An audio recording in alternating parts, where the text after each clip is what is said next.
জন্মদিনে যার জন্য কখনো কোনোদিন কেক কাটা হয়নি, তার জন্মদিনে হাতে একটি কেক নিয়ে উপস্থিত হন।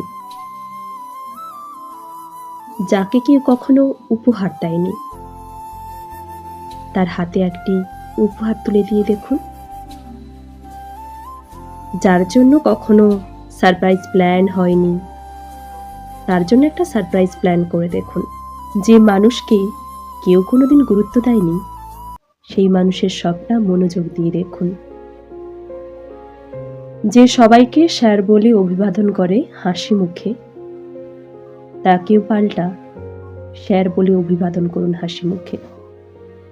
যে মানুষটাকে কখনো কেউ ছোঁয়নি, সেই মানুষটাকে বুকে জড়িয়ে দেখুন। যে মানুষটার দিকে ঘুরেও কেউ কখনো তাকায়নি, সেই মানুষটার দিকে মুগ্ধতায় অপলক দৃষ্টিতে তাকিয়ে দেখুন। যে মানুষটার কথা বলার সঙ্গী নেই, সেই মানুষটার কথা বলার সঙ্গী হয়ে দেখুন।